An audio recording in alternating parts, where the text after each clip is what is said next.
It is my honor this morning to say a few words about James Ackerman's singular contribution to his field. Born in San Francisco in 1919, James studied the history of art and architecture at Yale University, before serving in the Intelligence Corps for the U.S. Army, translating German command messages in Italy.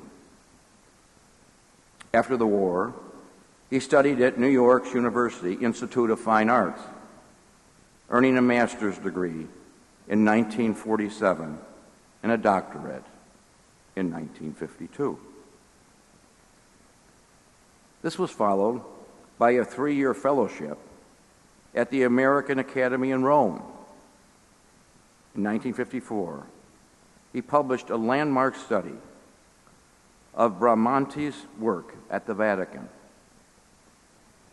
Professor Ackerman produced an extensive body of original scholarship, skillfully written and carefully sourced.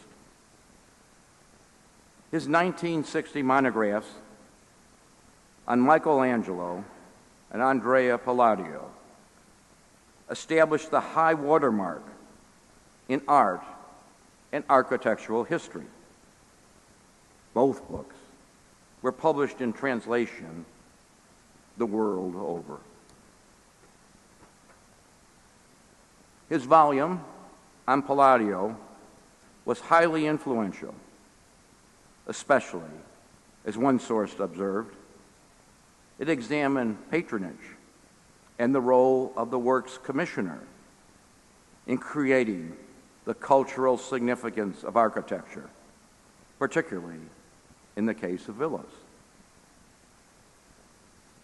Generations of students at Harvard, where he spent 30 years, went on to important careers as art and architectural historians. They maintained close relationships with him throughout his life. In the 1990s, he published 4 seminal books, including The Villa, Form and Ideology of Country Houses, and Distant Points, Essays in Theory and Renaissance Art, as well as Architecture.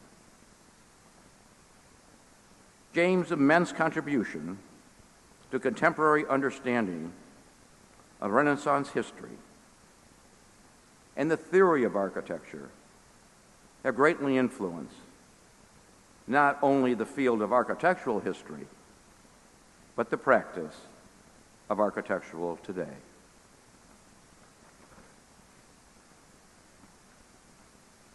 His prose gave life to historic buildings. It placed them in the context and mind of the period from which they sprung. In accepting the Balzan Prize for History of Architecture, he stated, "The humanities have been losing the support of government and the interest of students in the last 2 decades.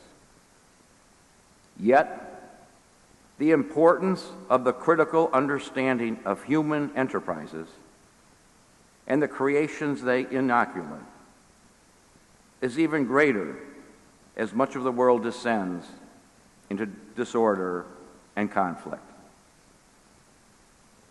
This is as true today as it was 16 years ago when he spoke it." I'm deeply saddened that Professor Ackerman did not live to accept this award. I have selected several passages from his writings, believing that if he were here today, he might say something similar.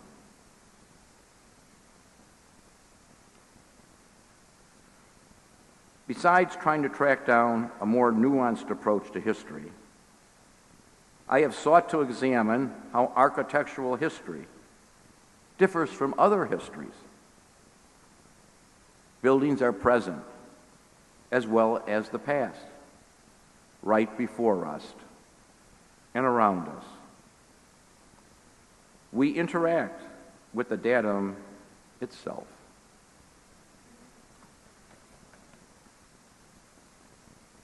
The relationship of the viewer with the work of architecture appears to be a dialogue, not entirely different from a person-to-person interaction.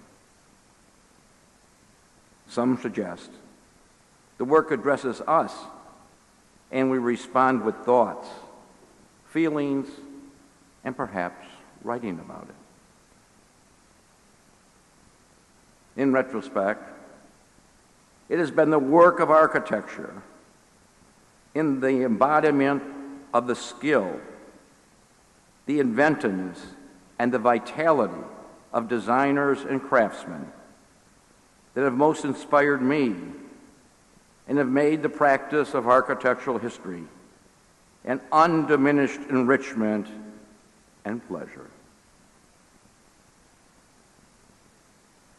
James Ackerman was a writer's writer, a scholar's scholar. He was a beloved mentor.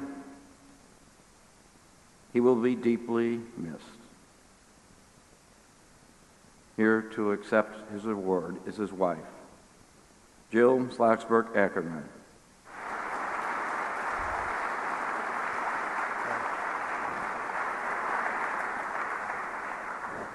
Would you like to present this award to Jill Slosburg-Ackerman?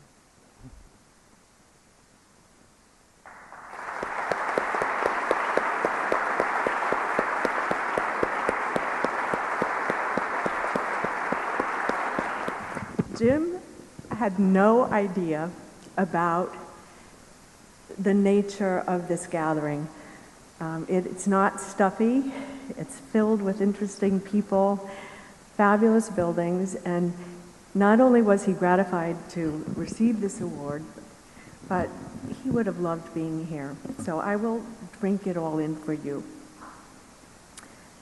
When Jim thought that his health might prevent him from attending this event, he asked me to tell you what was important to his practice as an art historian.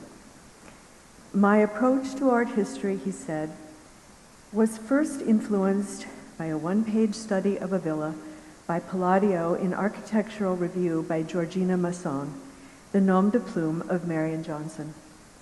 And most importantly, by the method of my Italian colleagues, Michelangelo Muraro and Manfredo Toffori, pioneers in the analysis of buildings in terms of their social, political, and economic impact.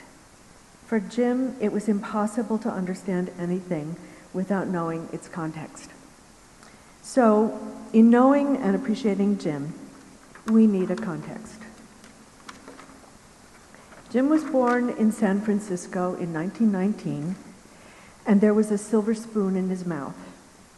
His family was Jewish, but he had no religious training, and his father fretted over the anti-Semitic society, which he aspired to join. Jim's father, Lloyd, was not pleased with Jim's choice to become an art historian, but his mother, Louise, a patroness of the arts, supported him. She had his book, Palladio, bound in leather. Jim belonged to an era when a man got a job invitation after a few older, more established men in the field asked of each other, "Have you got a good man for us?"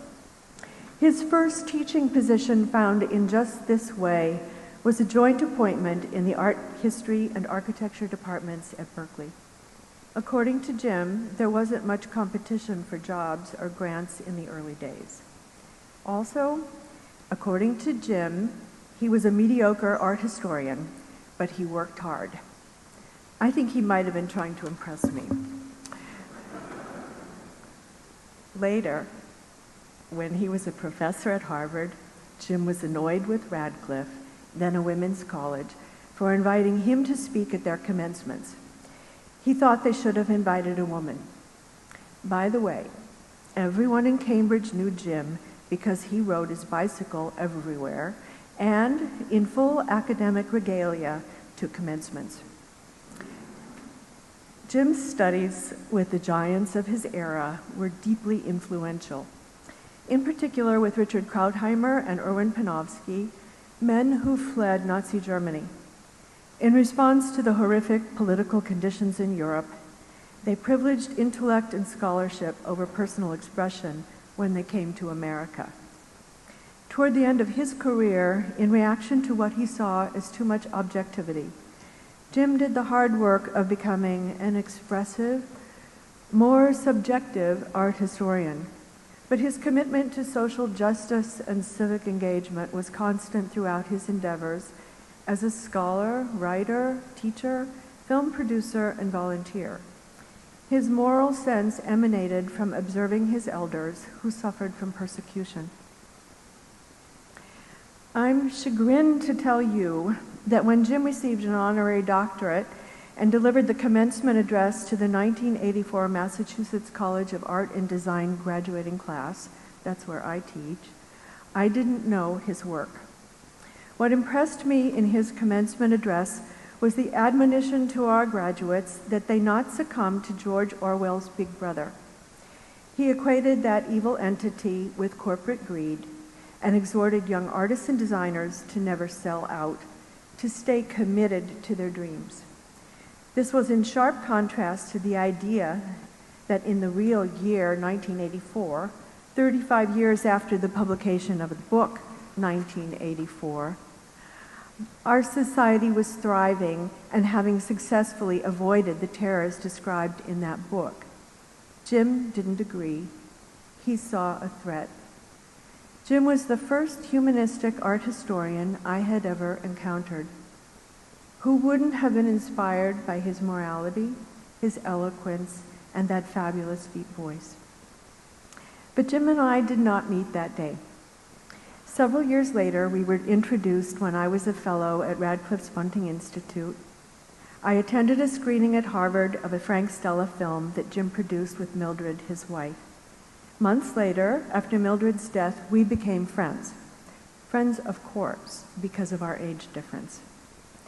But it turned out that we had a lot to talk about: Donatello, Bramante, Leonardo, teaching, art, historic and contemporary, and especially drawing. I found in him the art historian I had wanted to become before I understood my calling as an artist. And Jim would say that his up-close observation of an artist's life informed his understanding of art history. We never stopped talking. We talked to each other for 31 years.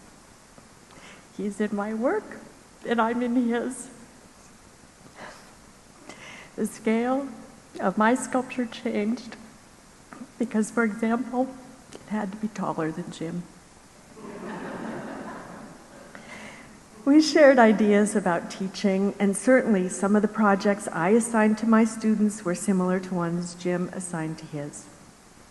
We shared the goal of challenging our students to understand the differences between objectivity and subjectivity. My students read statements out loud to their authors, just as I read Jim's essays out loud over and over and over again, as many as 10 times, to him so that he could hear their logic and how the language flowed. Jim was obsessed by his projects, and he was thorough. After years of research and writing, and finally the publication of his recent book, Origins, Invention, Revision, Studying the History of Art and Architecture, he began to draw again. He made remarkable pencil drawings of the same view outside of the window of our Westport house incessantly. That unremarkable view is of a house, a stone wall, trees, shrubs, and a yard. I had to buy him calipers so that he could be exact. We made photographs of that view so that he could work from them when we weren't in Westport. If he was dissatisfied, he erased or scraped away the image and worked over the last one, producing palimpsests. I worried he would rub away the paper in his effort to get it right. He said that he was not making art, he was recording something, though he couldn't articulate exactly what that was. In our family, Jim, Jesse, our son, and I all made drawings and shared them with each other.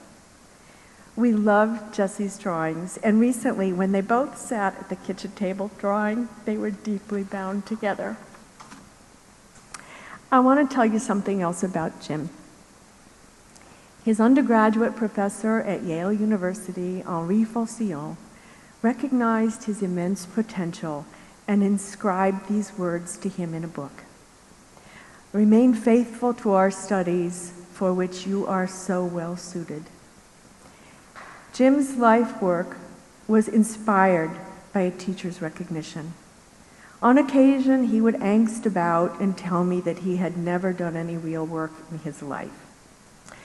I think this is because for Jim, coming from the life of the silver spoon, work meant manual labor. But work is also effort, and for him, effort was the same as pleasure. Teaching especially was not work.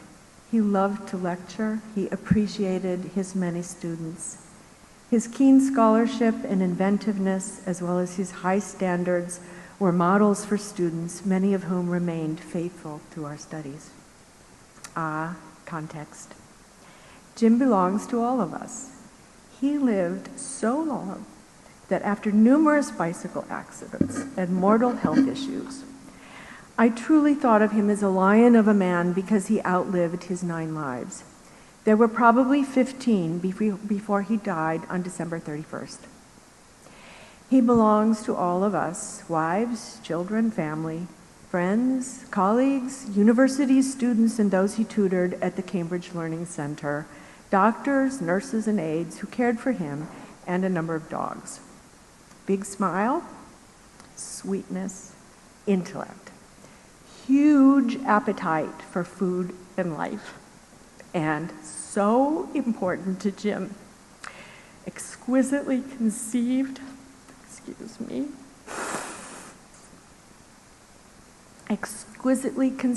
and crafted books and essays where ideas, images, people, buildings, cities, and times converge. Thank you.